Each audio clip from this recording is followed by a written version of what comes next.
Olá, sejam bem-vindos e bem-vindas a mais uma temporada do Estúdio Unesp, um programa que divulga as produções audiovisuais da Unesp em Bauru. Nesta temporada, teremos a participação de estudantes de jornalismo para contar as experiências de produzir um documentário.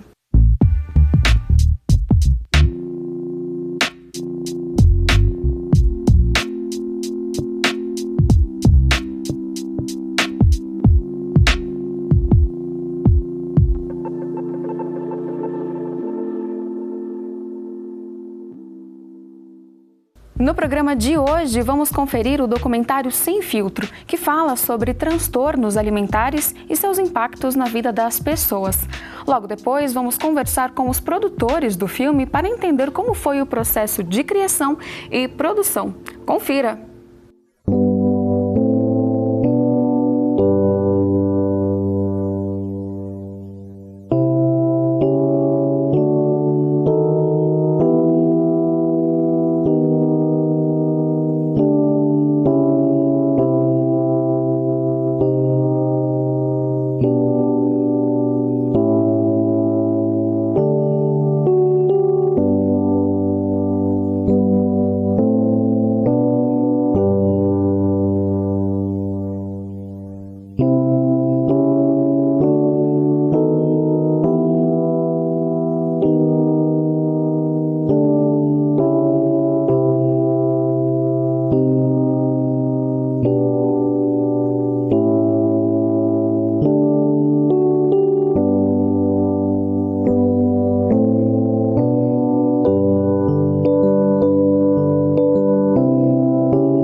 Eu tenho 20 anos, eu faço jornalismo. Eu sempre fui uma criança gordinha, e muito porque a minha família são de pessoas gordinhas e de pessoas baixinhas com estrutura óssea grande, então todo mundo na minha família é meio redondo. E eu acho que eu nunca me importei muito com isso. Eu não ligava muito pra minha aparência. Acho que até hoje eu não me importo tanto. Mas eu nunca me importei de eu ser gordinha. Pra mim, eu achava que eu era normal. Mas quando eu entrei na escola, eu acho que o primeiro bullying que eu tive com o meu peso foi na segunda série, terceira série, quando umas meninas que eram, tipo, as populares da sala, tipo, quando a gente tinha 6 anos, tinha meninas populares na sala, mas elas ficavam mandando bilhetinhos meio que falando ironicamente, nossa, por que você é tão gorda?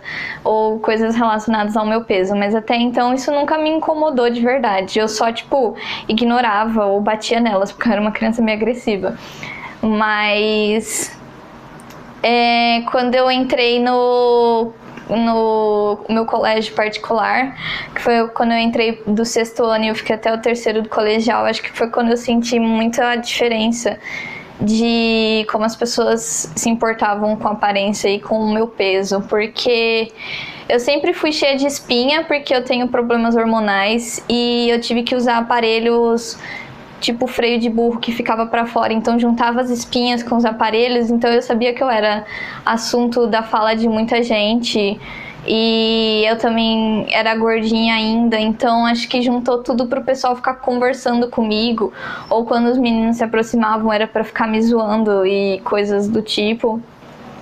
Mas eu acho que aconteceu mesmo do 3º ano pro 1º do colegial, que foi quando uma amiga muito próxima minha, ou como eu considerava ela muito próxima, me insultou o meu peso, não na minha frente.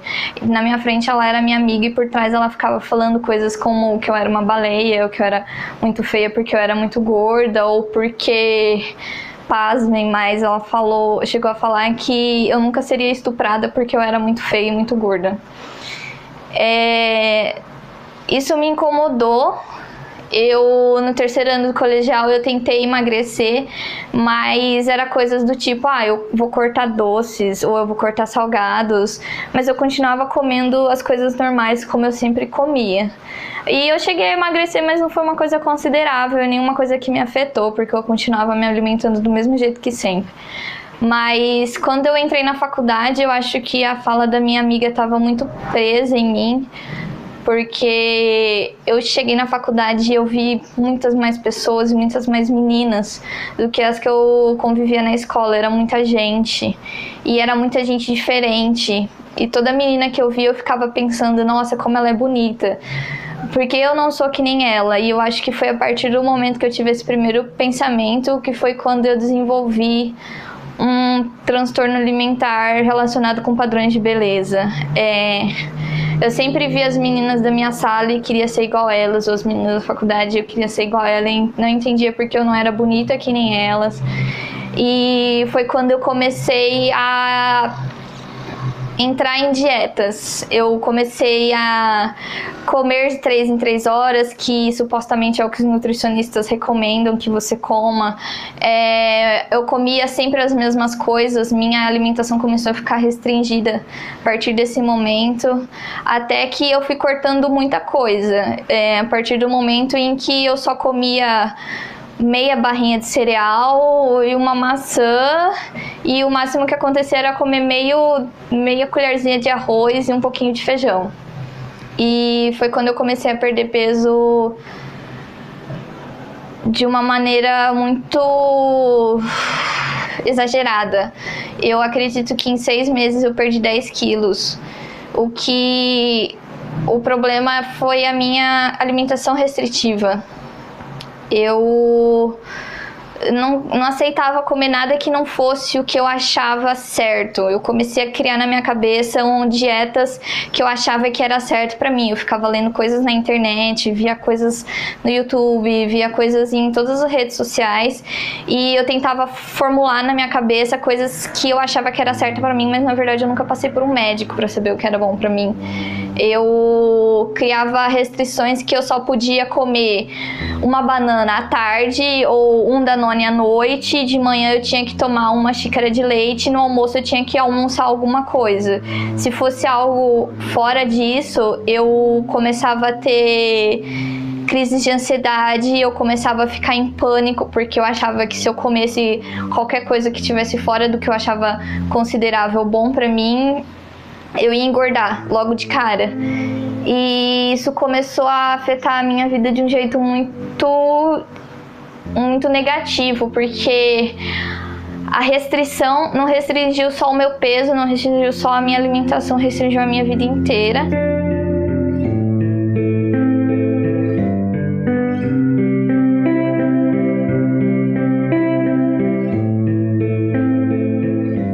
Segundo pesquisa da Casa do Adolescente, feita com cerca de 150 meninas atendidas pela entidade, 77% das jovens do estado de São Paulo possuem alguma propensão a desenvolver distúrbio alimentar, seja ele anorexia, bulimia ou compulsão por comer.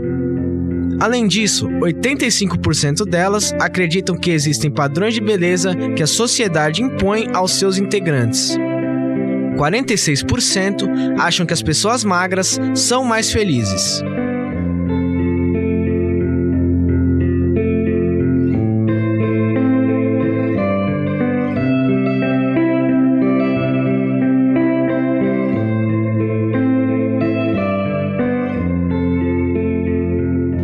Assim, um transtorno alimentar, ele envolve vários fatores, né? Não dá pra gente falar que é um fator específico, porque se trata de um transtorno psiquiátrico.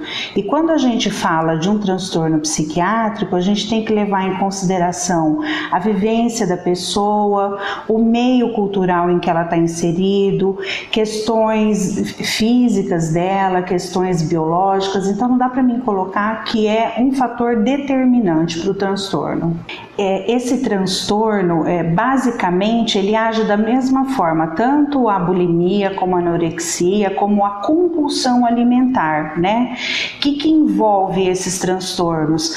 Uma visão distorcida da pessoa, da sua autoimagem, uma baixa autoestima dela, né? Então, assim, essa busca incessante por ter um padrão de beleza faz com que ela comece a adotar comportamentos que são inadequados. Para ela conseguir se enquadrar a esses padrões de beleza, ela vai ter muitos comportamentos inadequados.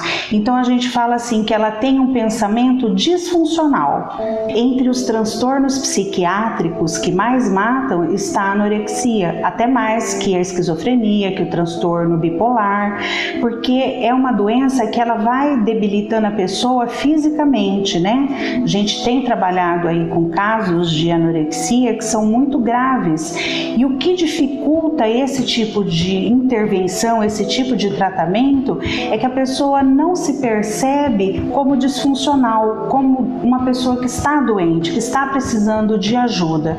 Então, assim, ela está debilitando o corpo dela, ela está debilitando a mente dela, porque ela não consegue se ver, ela não consegue perceber os prejuízos que ela está tendo, tanto emocional quanto na própria saúde física dela, porque ela não consegue mais se alimentar. Uma pessoa anoréxica, ela olha no espelho, ela não se vê. Ela vê uma pessoa obesa, ela sempre está procurando alguma gordurinha ali, né, no corpo dela, ela acha que nunca tá bom, e para ela uma questão assim muito satisfatória é conseguir vencer a vontade de comer, porque muitas pessoas acham que o anoréxico ele não tem fome. Ele tem fome, sim, mas ele consegue lidar com isso, né? E para ele é uma vitória. Eu consegui não comer mesmo estando com fome. A restrição não restringiu só o meu peso, não restringiu só a minha alimentação, restringiu a minha vida inteira. Eu não queria mais ficar perto das pessoas, porque a convivência com pessoas leva você a comer coisas, e eu não queria comer coisas. A relação com as pessoas fazia com que as pessoas notassem que eu estava perdendo muito peso muito rápido. E elas falavam isso e eu não queria ouvir, eu só queria ouvir que eu tava magra e que eu tava bonita, porque eu achava que se eu fosse magra, se eu fosse bonita, eu ia parar de sofrer bullying como eu sofri desde que eu era criança. Se eu fosse magra e bonita, eu ia ter mais sucesso, eu ia me sentir melhor. Mas eu não me sentia bem. Chegou a pontos de eu perder quase completamente o relacionamento bom que eu tinha com a minha família. Em um Natal, que foi quando eu cheguei a 40 quilos, foi o mínimo de peso que eu já pesei, foi 40 quilos. Em um Natal, toda a família estava reunida para fazer a ceia de Natal e simplesmente eu sumi, eu fui dormir alegando que eu tava me sentindo mal, que eu tava com dor de cabeça, porque eu não queria ir na ceia de Natal, porque eu não queria comer um pernil, eu não queria comer um pudim, porque não era o que eu comia sempre e eu ia engordar. E se eu ficasse sem fazer exercício físico também, eu simplesmente me sentia mal, eu me sentia irritada. E os exercícios para mim já não eram mais uma fonte de saúde, era uma fonte de eu ter que queimar o que eu comi no dia, principalmente quando, por exemplo, eu tinha uma recaída e eu comia um chocolate. Às vezes eu cheguei aí em academia 2 vezes no mesmo dia, porque naquele dia eu comi um chocolate. Então, além do que eu já tinha ido, eu achei que eu tinha que ir de novo para queimar o que eu tinha comido do chocolate ou coisas do tipo. E eu comecei a me sentir mal fisicamente. Eu sentia muito frio, podia ser dias de 34 graus e eu estava me sentindo com frio. Minhas unhas quebravam muito fácil, minha pele era ressecada, eu tinha uma aparência doentia, quase cadavérica. Quando eu cheguei a 40 quilos, eu tinha queda de cabelos de um nível tão extremo que eu estava passando a mão no meu cabelo e caíam tufos enormes, como de pacientes com câncer acontece quando fazem quimioterapia. Mas pra mim tava tudo bem, porque quando eu olhava pro espelho eu via uma menina magra a ponto de estar com os ossos aparecendo, e eu achava lindo, porque as modelos têm ossos aparecendo. essa excessiva comparação, como se um corpo saudável fosse diretamente, como só um corpo magro fosse um corpo saudável, digamos assim, né? Esse foco no corpo saudável. Então, uma pessoa gorda, ela não pode ser saudável, né?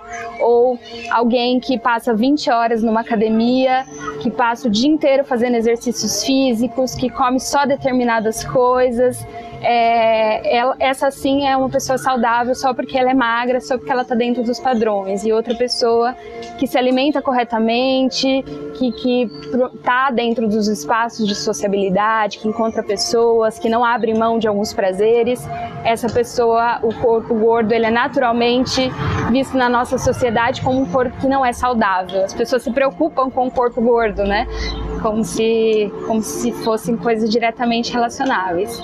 E outra coisa é que um corpo dentro do padrão, quando a gente fala que é um corpo saudável, um corpo dentro do padrão, a pessoa pode estar completamente dentro do padrão e ser inclusive saudável em termos nutricionais, mas e a saúde mental, né? Isso nunca é pensado. Então, a gente precisa olhar também para essa saúde mental, como é importante, né, que não se abra mão de determinados prazeres, que não abra mão de certas sociabilidades em torno desse padrão, desse ideal inatingível que é propagado como um corpo saudável, que não tem nada de saudável, né? Tem um sociólogo francês muito estudado, assim, um dos clássicos, se chama Pierre Bourdieu, que ele fala que as estruturas são estruturantes e estruturadas. Nesse sentido, as estruturas sociais, elas são formadas de pessoas, então elas podem tanto atuar como fator de coerção, criando valores que as pessoas reproduzem, quanto a gente não pode se esquecer que quem produz esses valores são as próprias pessoas. Então, esses espaços de pressão social desses grupos, eles têm a sua importância porque eles podem sim, talvez não de maneira imediata, mas eles estão ali transformando de alguma maneira alguns valores. Eu acho que a gente precisa pensar primeiro o que é uma autoimagem, né? Autoimagem nada mais é do que a avaliação subjetiva que o indivíduo faz sobre si mesmo e sobre seu próprio corpo, né? Nesse sentido, quando a gente pensa em distúrbios de imagem, quando a pessoa, aquilo que ela enxerga de si não condiz com a realidade mais, né? Tem o clássico que aí seria o distúrbio do espelho, né? Que a pessoa olha, ela pode estar magérrima, ela é super magra, mas ela ainda olha e se vê gorda por mais que ela esteja magra. Então, não condiz com a realidade, ela não consegue mais enxergar como ela realmente é, porque tem um filtro do padrão que atua sobre ela e que faz com que ela distorça essa imagem. O distúrbio de autoimagem, ele também pode vir por outra via, que é quando existe um foco, uma preocupação excessiva num defeito que a pessoa tem. Então, por exemplo, a pessoa pode estar completamente dentro do padrão, ela é loira, ela é magra, ela é alta, ela está completamente dentro, mas ela tem a pontinha do nariz torto, só ela vê isso, mas para ela aquilo é superdimensionado e ela acha que todo mundo está reparando naquilo, então é foco excessivo num defeito, né? E que é forçado, então isso pode promover as quase mutilações, né? Automutilações ou, né, interferências excessivas no corpo com cirurgias plásticas ou mesmo os transtornos alimentares que provêm. O distúrbio de autoimagem, ele vem antes do transtorno alimentar, na minha opinião, né? Porque primeiro você já não consegue mais olhar e isso vai fazendo que alguns transtornos alimentares como anorexia, bulimia, a pessoa ela ainda se vê gorda e aí isso vai promovendo transtornos alimentares, etc. Padrões de beleza, eles são situados culturalmente, né? Então, eles são situados tanto no tempo quanto no espaço. Então, o que é padrão de beleza hoje, o que é considerado um padrão de beleza hoje no Brasil, por exemplo, não é o mesmo que era considerado padrão de beleza nos anos 50, por exemplo, né? Se modifica. Assim como o que é considerado padrão de beleza aqui no Brasil não é o mesmo que o padrão de beleza na Índia, né? Eles são formados culturalmente, né? Esses valores, esses padrões, eles são historicamente, culturalmente, socialmente situados, localizados. Nesse sentido, existem diferentes padrões de beleza, né, no mundo. Mas também a gente não pode negar que existe sim um padrão homogêneo e globalizante, né? Que tem uma origem histórica, que ele parte de uma origem histórica de dominação, né? De violência. E ele é pautado muito, que seriam os padrões globais, né, de beleza, que está muito próximo do padrão ocidental ou europeu de beleza. Elas vêm com muito mais força sobre as mulheres, porque a gente vive numa sociedade patriarcal e machista, né, historicamente. E então os padrões de beleza, eles atuam muito mais nas mulheres, e o que é considerado beleza dentro dessa ótica, né? Seria a mulher alta, magra, loira, de olhos azuis, cabelos lisos. Quanto mais próxima desse padrão europeu, mais se aproxima do que seria esse padrão. Mas é claro que ninguém atinge esse padrão, porque ele é um padrão ideal de beleza. Mas quanto mais próxima desse, mais você tem chances de ser aceito, né, dentro da sua beleza. Acho que as mídias, elas têm muita força nesse sentido, a sociedade como um todo, porque se torna valores, e as mídias, elas têm uma importância muito grande, né, as mídias tradicionais, os meios de comunicação tradicionais, né, porque elas reforçam esse padrão. Aí é importante a gente pensar em toda essa discussão da representatividade, né, quem está sendo veiculado como esse padrão, e elas reforçam e elas estimulam o consumo. Por isso que a gente fala que eles são ideais, porque quanto mais longe, mais inalcançáveis, mais as pessoas vão consumir para tentar atingir. Então é toda uma rede, todo um mercado de cosméticos, todo um mercado da indústria farmacêutica que atua em cima desse padrão e lucra em cima dele, né? Mas acho que o reforço maior vem do lado das mídias tradicionais, das mídias sociais. As modelos têm ossos aparecendo. E elas são os padrões de beleza. E quando eu abri o meu Instagram, eu abri o Facebook, eu li alguma coisa no Twitter, no Tumblr, eu via mulheres magras sorrindo com os ossos pra fora. E eu falava, tudo bem, se elas estão sorrindo, elas são bem-sucedidas, elas são felizes e eu tô bem.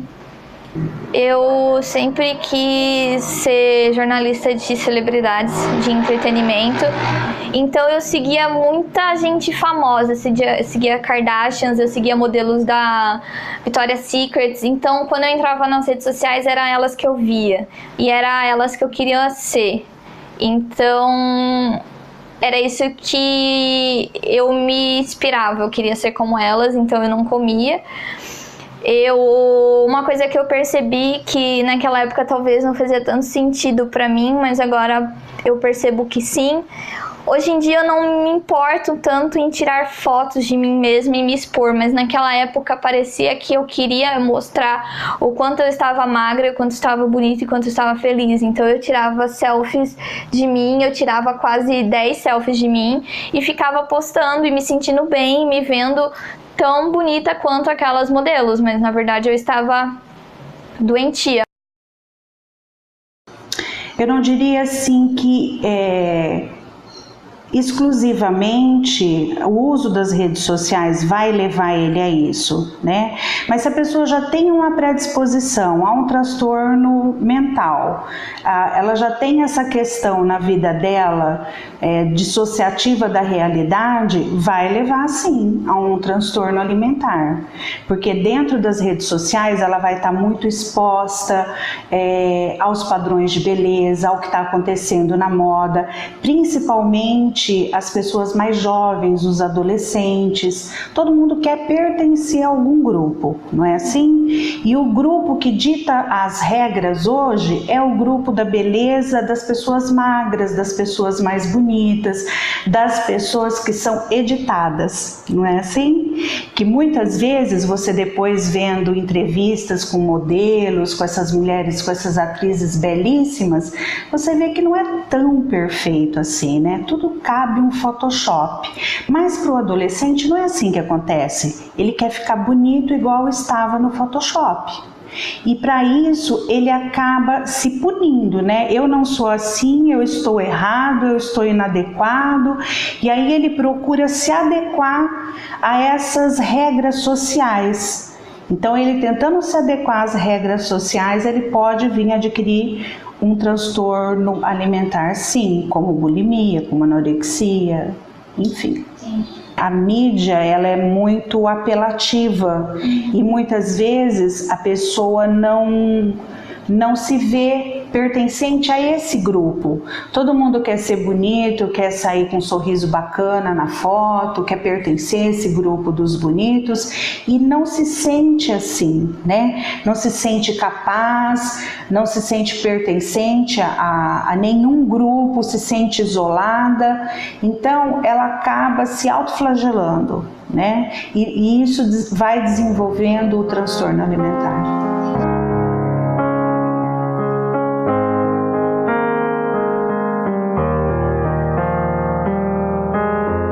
As informações de 2009 da Organização Mundial da Saúde mostram que a anorexia e bulimia atingem 1 e 5% da população mundial. As mulheres têm uma propensão 10 vezes maior de desenvolver esses transtornos.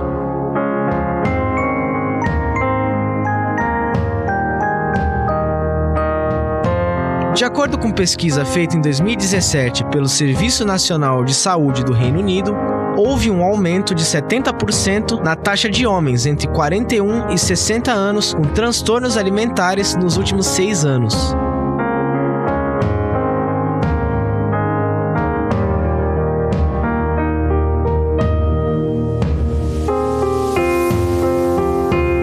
A gente tem uma estimativa de 3 meninas para 2 meninos, né? Então, assim, os meninos também estão bem envolvidos com a questão da beleza, com a questão do corpo bonito, né? Com a distorção da autoimagem. E o papel da família é muito importante nesse processo de ajudar essas crianças, né? Esses jovens ou até mesmo adultos, porque são os primeiros que vão perceber os comportamentos inadequados que eles estão tendo dentro de casa, que é o isolamento. Ele não consegue mais ter uma refeição com a família, né? Ele não consegue ter mais o convívio social, ele vive em função da dieta, ele vive em função da autoimagem. Eu acho que foi um processo, não sei avaliar se foi lento, mas enfim, eu percebi, claro, que tinha tido uma mudança, principalmente de humor, mas eu achei que fosse normal, como com qualquer tipo de pessoa.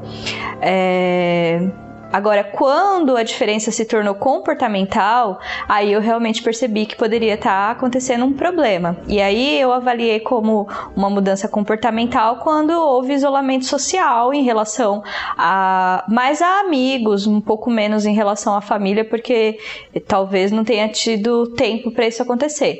E aí eu acho que para haver um isolamento da família, talvez numa situação que fosse mais grave. Mas a primeira situação que eu observei como anormal foi um isolamento social em relação aos amigos. E quando eu percebi que havia uma intolerância em relação à diferença entre as pessoas, que é natural. Então eu observei que havia um problema aí. Mas ainda assim é difícil de você imaginar o porquê, né, disso. Na verdade, você começa a delinear uma situação problemática com a somatória de várias questões. Então tem um mau humor, uma irritabilidade excessiva, e aí depois eu observei um comportamento social que não era condizente com a característica dela, mas eu cheguei à conclusão de que fosse um transtorno alimentar quando eu associei todas essas questões com o emagrecimento exagerado. Eu me lembro que teve um dia que eu já via que ela estava muito magra, mas eu nunca tinha visto sem roupa, né? E aí, como eu já tinha visto alguns casos de anorexia, de pacientes que chegaram a condições terminais, teve uma vez que eu estava passando pelo corredor, a porta do banheiro estava aberta e eu via a imagem que era exatamente igual à imagem que eu via nos livros, né? De pessoas que acabavam morrendo. E aquilo me deixou tão assustada que daí a atitude que eu tive foi de começar a gritar. Totalmente desequilibrada, né? Porque eu vi que... Eu me lembro que eu falei assim, Gabriela, pelo amor de Deus, se você pegar uma gripe, você não vai ter condições de se recuperar de uma gripe, porque o seu corpo não tem mais condições de se manter. Aí foi quando eu fiquei pensando, eu falei, nossa, às vezes pegava no corpo dela e parecia que ia quebrar, porque era tão magro, tão frágil, parecia que era uma menina de vidro. E é bem assustador, assim. É uma situação que foge do controle, assim. Eu vejo que para pessoas que não têm formação em ajudar, é muito difícil. Quando eu vi que era uma situação extrema, na época ela já estava com uma queda de cabelo bastante acentuada. E aí uma vez eu falei, não, será que você não está lavando seu cabelo errado? Será que você não está deixando o cabelo ficar molhado? Será que isso? Será que aquilo? Para ver se ela tentava se ajudar. E aí eu falei, então faz o seguinte, vai tomar banho e aí eu te ajudo a lavar o cabelo para ver se você tá fazendo alguma coisa pro cabelo tá caindo tanto assim.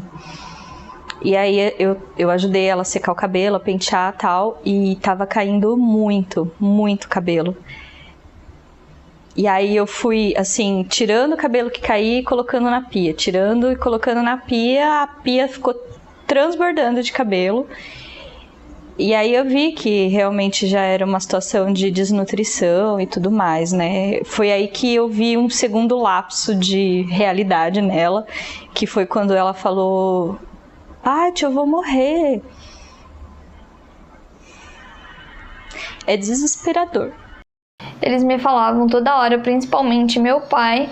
Minha mãe, ela tentou, mas ela não conseguia chegar do jeito que ela queria, então ela ficava quieta.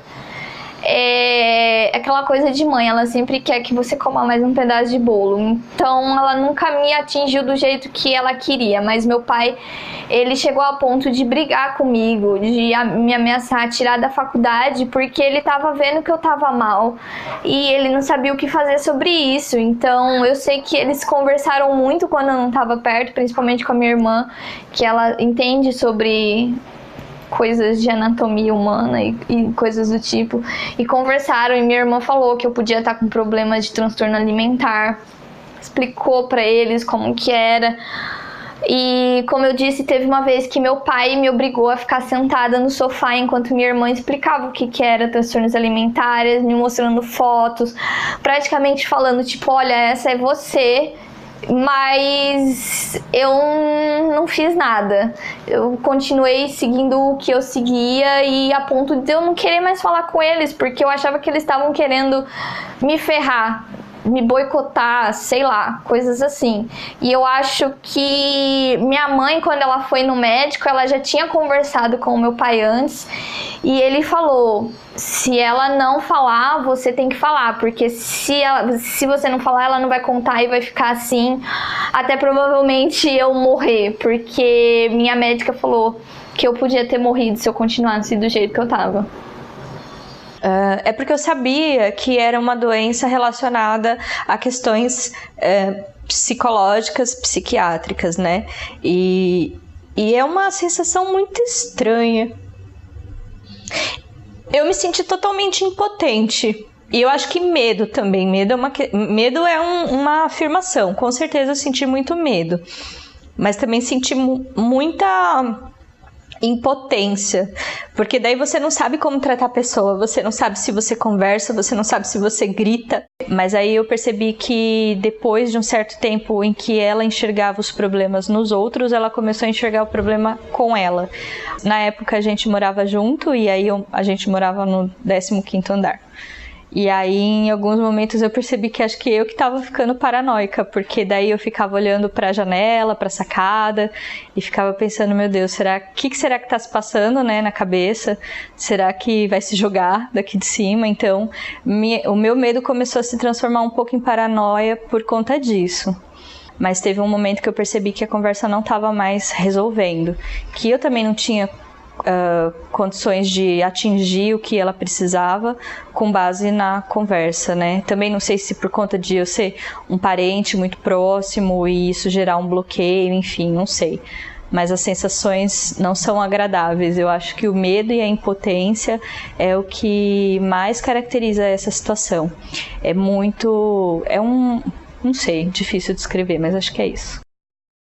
por eu morar junto, na época eu fui a primeira pessoa que observou e começou a sinalizar, não sabia muito bem como falar isso, então eu comecei a falar, olha, eu acho que tá tendo um problema de aceitação de imagem.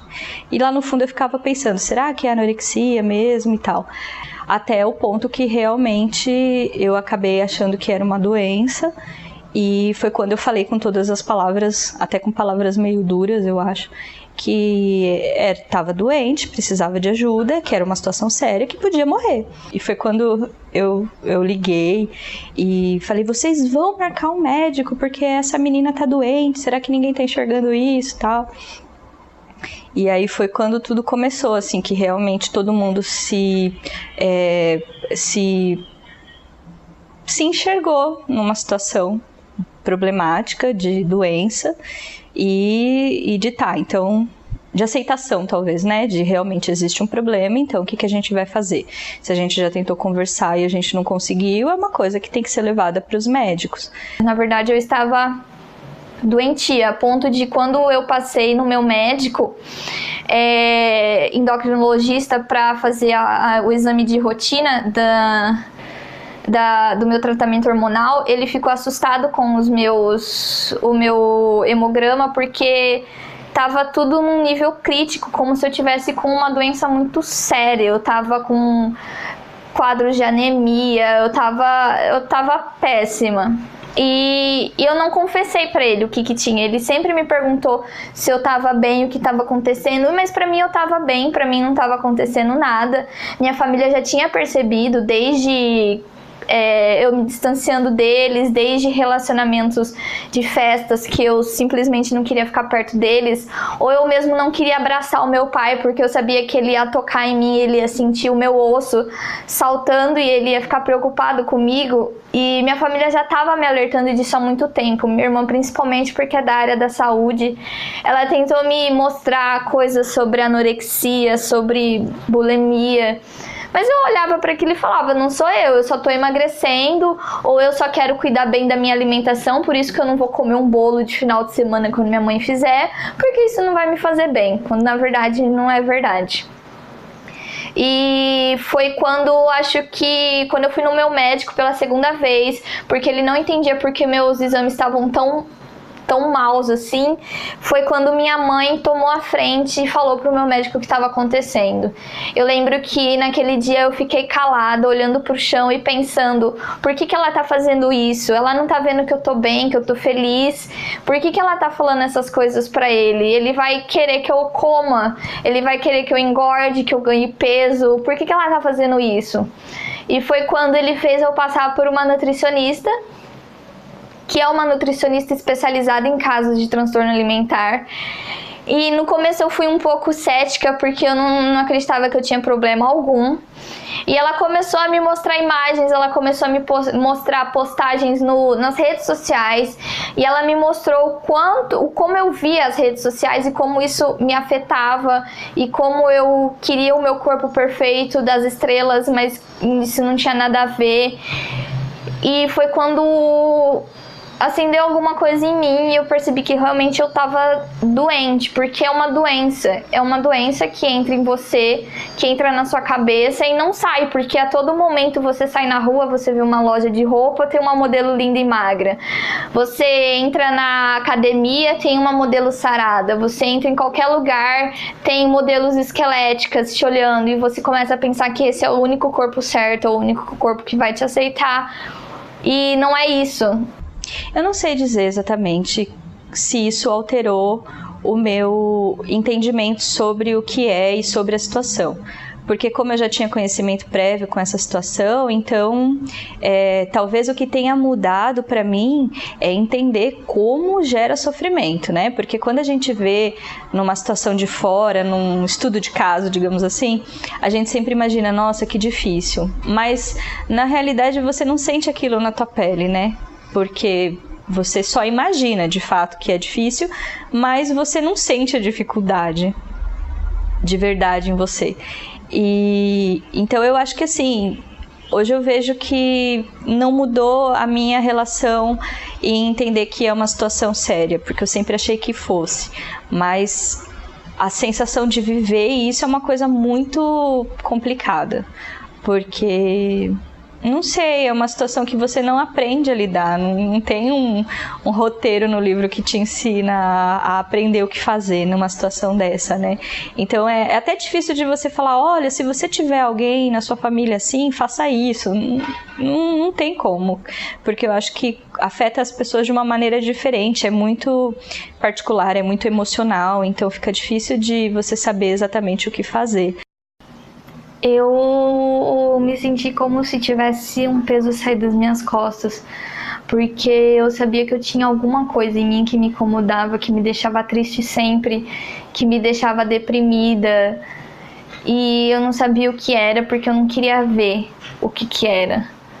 Mas quando ela me mostrou e quando ela falou assim, você está com ortorexia, me explicou o que era ortorexia, falou que eu estava a uma agulha de passar por uma anorexia nervosa, eu senti que eu não tinha mais aquela coisa me incomodando. Eu percebi qual era o meu problema e eu aceitei qual era o meu problema. Então, a partir dali, eu comecei a ver as coisas como elas eram de verdade. Eu comecei a ver o mundo de outro jeito. Eu comecei a olhar as mesmas meninas da minha sala e falava que elas eram bonitas, mas eu também era. E não vou falar que tudo é perfeito, tem dias que eu tenho recaída sim, tem dias que eu não entro mais na minha calça 36 e eu me sinto mal, mas eu tento sempre repetir as mesmas coisas que a minha nutricionista sempre falou pra mim, e eu tento me ver feliz do jeito que eu tô. E eu tento não seguir mais tantas as mesmas pessoas tóxicas do meu Instagram, que só se importavam com a aparência, ou só se importavam em estarem com 40 quilos. Eu segui outras pessoas, outros modelos, outros corpos, para ver que o mundo não é um padrão, não existe um padrão. As pessoas querem impor um padrão para você, mas esse padrão não existe.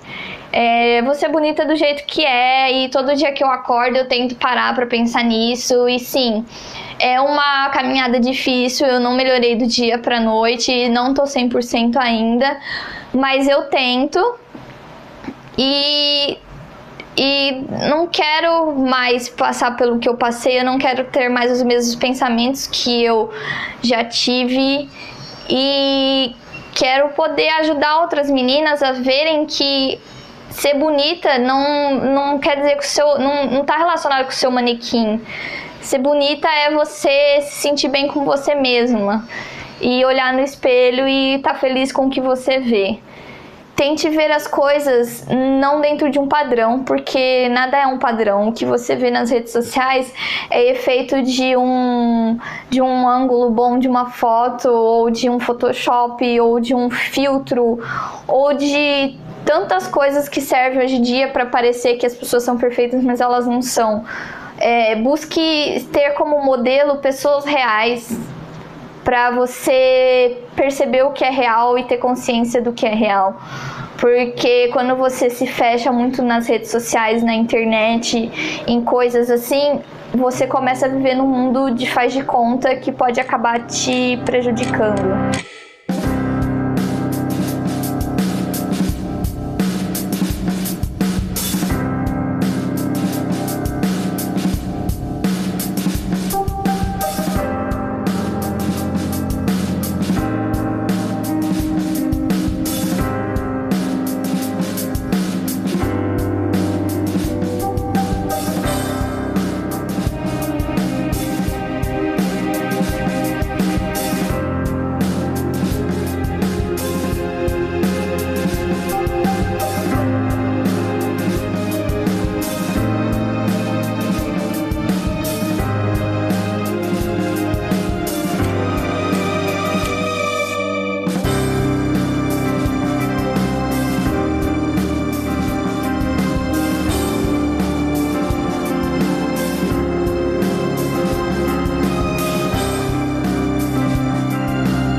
Estúdio Unesp está de volta, apresentando o documentário Sem Filtro. O filme foi produzido por Gabriela Gomes e João Pedro Pinheiro, que estão aqui para contar como foi esse processo. Gabi e João, sejam bem-vindos ao Estúdio Unesp. Obrigada, um prazer estar aqui, falar um pouco do nosso documentário. Bom, eu queria, para começar, saber de onde surgiu a ideia de produzir esse documentário. Bem, acho que essa parte é para mim, né? O documentário, ele fala, como você disse, de transtornos alimentares. E surgiu porque eu passei por quadros de transtornos alimentares, eu tive anorexia. E eu achei que seria interessante falar sobre esse assunto, porque quando eu fui pesquisar sobre o assunto, eu vi que não tinha muita coisa falando sobre os transtornos alimentares. Não tinha muita coisa jornalística falando ou que desse credibilidade ao assunto. E ainda ele é muito um tabu, assim, na nossa sociedade. As pessoas veem como uma frescura ou como algo bobo que vai passar. E não, é uma doença psicológica, é séria e pode trazer problemas para a saúde. Eu achei, por que não dar um viés jornalístico a esse tema e trazer ele à tona? Essa foi a motivação principal que a gente teve, né? De realmente dar visibilidade para um tema que é muito pouco abordado ainda. E quando é abordado, muitas vezes é feito de uma maneira errada. Apresenta muitos estereótipos e não discute o tema mais a fundo, né? Então, a gente veio com isso, com a ideia da Gabi, de apresentar a visão dela como uma pessoa que passou por isso, como uma pessoa que sabe os efeitos. E a gente quis mostrar isso de uma outra maneira. E geralmente, quando se trata desse assunto, as pessoas falam muito pelo viés médico, pelo viés profissional. E não que a gente não tenha tratado sobre isso e que esse ponto não seja importante, mas a gente queria também mostrar como é a pessoa que está passando e também os familiares. Tanto que tem pessoas da minha família que falaram sobre o transtorno também. É importante também mostrar, né, que é um lado humano. Sim. Que não é só uma doença. Era uma doença que afeta pessoas, e as pessoas que passam por isso quase nunca são abordadas, né? E vocês fizeram isso no documentário, né? Vocês entrevistaram profissionais da saúde e pessoas como você que também enfrentaram esse problema, né? Isso mesmo. A ideia, na verdade, era aumentar um pouco o documentário e trazer outras meninas que eu conheço também que passaram por transtornos alimentares diferentes do meu também. E também trazer o lado de uma nutricionista, que a gente pegou o lado de uma cientista social, de uma psicóloga. Só que a gente não conseguiu a nutricionista e também não deu certo as meninas, então ficou no que estava mesmo. Gabi, você participou como fonte do seu documentário. Como foi para você esse processo todo? Como foi lidar com as dores desse processo, que no documentário a gente percebe que é bastante intensa? Bem, eu acho que é muito importante, eu acho que foi muito importante no processo da construção do nosso documentário que eu fosse a fonte e a produtora também, porque eu conseguia ver durante a produção o caminho certo que deveria ser seguido, porque como a gente queria dar um lado mais humanizado, eu acho que a fonte tinha que falar e seguir o caminho do documentário. Eu sempre quis, quando eu me tratei do processo de transtorno alimentar, eu sempre quis fazer alguma coisa que desse visibilidade para esse assunto. Eu queria falar para outras pessoas sobre esse assunto. Então, para mim, foi algo muito bom, porque eu sempre conversava com o assunto com minha nutricionista, médicos, minha própria família, mas nunca para outras pessoas. Então foi um processo de realmente me abrir e mostrar o que estava acontecendo. E o transtorno alimentar é um processo que ele não é uma cura assim instantânea, ele é um processo de cura, de você se aceitar, de você entender as coisas. E gravar o documentário foi mais um passo para eu me sentir melhor, porque eu falei para a câmera, mas outras pessoas assistiram e foi tirar um peso das costas também, o processo de falar, e hoje é tranquilo. Que bom.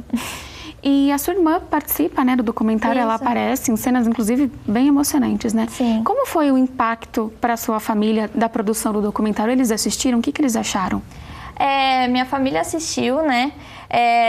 No caso, eu escolhi a minha irmã porque ela morou comigo no período que meu transtorno alimentar estava mais intenso. Meus pais, eles sabiam, mas eles moram em outra cidade. Então, ela estava comigo, ela vivia intensamente aquilo. Pra ela e pra mim, acho que foi um negócio assim, a gente nunca chegou a conversar sobre isso. Então eu tava gravando, eu tava atrás da câmera gravando ela falar, só tava eu e ela. Parecia que a gente tava conversando, não tinha câmera, não tinha nada no documentário, não. Parecia que a gente tava conversando sobre o assunto finalmente. E foi bem legal, acho que meus pais assistiram depois, eles acharam bem legal, eles entenderam o lado que eu estava passando, porque às vezes a família não entende exatamente o que está acontecendo, eles entenderam o meu lado, entenderam o lado da minha irmã, e foi, como eu falei, encaixar a peça que estava faltando para encerrar esse ponto, ou trazer uma melhora no nosso relacionamento depois do que aconteceu. E qual foi as principais dificuldades que vocês enfrentaram no processo de produção? Eu acho que a primeira dificuldade que vem foi a primeira entrevista, que foi a da Gabi. A dificuldade que eu digo mais é de ser a primeira vez que fala sobre o assunto, né? É uma dificuldade emocional de conseguir dizer mesmo o que sentia, os problemas que só ela consegue dizer o que aconteceu, né? Também uma outra dificuldade foi encontrar profissionais que conseguissem falar com propriedade desse tema. No documentário a gente tem uma cientista social e uma psicóloga. E achar essas duas pessoas foi muito difícil, porque além de serem uma cientista social e uma psicóloga, tinham que ser pessoas que entendem desse tema, que consigam tratar sobre a pessoa e como ela se vê, a autoimagem, os transtornos alimentares, no caso da psicóloga, mais na área da saúde. A cientista social, que ela falava sobre a parte da mídia, a influência das redes sociais no desenvolvimento desses transtornos. Então, esse contato com as fontes também foi uma parte difícil, porque a gente precisava de algo bem específico e que não deixasse brechas, assim. Porque senão a gente ia acabar fazendo o que a gente queria evitar, que é uma discussão superficial que ficasse nos estereótipos de sempre. Uma parte que foi difícil também foi a parte da produção mesmo. A gente conseguiu fazer uma entrevista por Skype com a minha nutricionista, que ela é formada especializada em transtornos alimentares, só que aí quando a gente foi editar o documentário, o áudio da ligação do Skype, deu problema e aí a gente tava, desesperado porque ela tava grávida na época, então ela não tinha disponibilidade de ficar dando entrevista e a gente, nossa, e agora? Seja que a gente põe, a gente tira, ficou aquele embate, a gente decidiu por tirar, porque não ia dar pra fazer outra entrevista num curto tempo, né? Outra dificuldade, eu acho que foi, que nem ele disse, foi encontrar os profissionais, mas quando a gente encontrou, uma coisa legal foi que eu percebi que as pessoas, mesmo que elas não tivessem passado por quadros de transtornos alimentares em si, eles se identificaram com o caso, porque o documentário ele não fala só de transtornos alimentares, mas de padrões de beleza, padrões de imagem. Então, assim, nos bastidores, quando a gente conversava com as fontes, com a cientista e com a psicóloga, elas falavam que na época delas, elas passavam por pessoas que falavam mal da imagem delas, ou que elas eram mais gordinhas ou magrelas demais. E foi bem legal porque a gente conseguiu criar uma roda, assim, que todo mundo se identificou com o tema e não ficou nada superficial. E eu acho que o último dificuldade, que foi um dos maiores do documentário, é não deixar ele sensacionalista. Tanto que tem uma cena que a minha irmã chora, falando sobre o relato, e a gente se questionou se a gente tirava aquela cena ou não.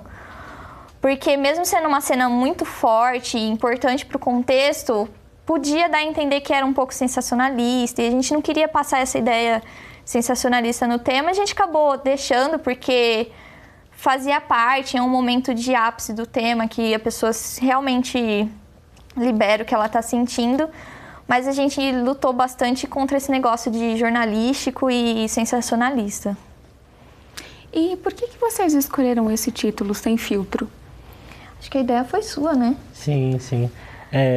Essa escolha ela foi feita porque a gente justamente queria lutar contra os filtros que a sociedade impõe pra gente. A gente São queria, muitos, né? Com certeza. A gente queria mostrar que as pessoas elas não precisam estar nos padrões que os outros querem que a gente fique. E essa ideia do Sem Filtro veio disso. A gente queria mostrar as pessoas como elas realmente são. E também o documentário fala bastante do uso das redes sociais, que está muito ligado hoje em dia com padrões de beleza, o Instagram, o Facebook. E sempre que a gente está postando uma foto, a gente quer deixar ela mais bonita usando um filtro, né? E veio esse tema também do Sem Filtro. Que bacana. E qual foi o principal aprendizado que vocês tiveram, tanto profissionalmente quanto pessoalmente? Eu acho que documentário é uma coisa muito difícil de fazer. Acho que a gente ia levar, inclusive, o documentário para ser o nosso TCC, a gente mudou de ideia, mas foi uma coisa que ajudou pessoalmente, como eu disse, a ser mais um passo para minha autoaceitação do problema dos transtornos alimentares. A área profissional foi, acho que, um dos momentos da minha formação que eu senti que eu estava fazendo um papel de jornalista de verdade. Que eu estava comunicando às pessoas sobre um problema real que não é muito debatido hoje em dia. Porque eu participo de muitos fóruns, eu conheço muitas meninas que passam por transtornos alimentares e muitas delas entram no transtorno alimentar porque elas não têm a informação correta sobre o assunto ou não tiveram o aconselhamento certo. E esse documentário é uma forma de ajudar essas pessoas que já passaram ou que ainda podem acontecer de entrar em transtornos alimentares. Acho que eu me senti jornalista fazendo o documentário. E na minha parte, já ao contrário, eu adoro fazer audiovisual e documentário foi uma chance de explorar mais esse tema na faculdade, né? E eu acho que o principal aprendizado que ficou para mim é entender o que as pessoas passam, entender o lado, ter mais empatia, ver que as pessoas também sofrem com seus problemas, entender mais o lado da Gabi também, que eu acompanhei ela desde o começo da faculdade, a gente se conhecia sempre próximos, e eu também acompanhei esse processo que ela passou. Eu vi o problema ele se desenvolver e acompanhei do meu lado, eu não sabia o que ela estava sentindo de verdade. Foi uma chance de eu ter esse aprendizado de perceber pelo que ela passava e como esse tipo de coisa é muito difícil. De todos os lados, do lado da pessoa, o lado da família, dos amigos, e entender como eu poderia ajudar mais. João, Gabi, muito obrigada pela participação de vocês e parabéns, Gabi, pela coragem de expor o seu problema. Obrigado. E obrigada por convidar a gente para o programa, foi bem legal. O Estúdio Unesp fica por aqui. Reveja este e outros programas da TV Unesp no nosso site e no nosso canal do YouTube. Até o próximo programa.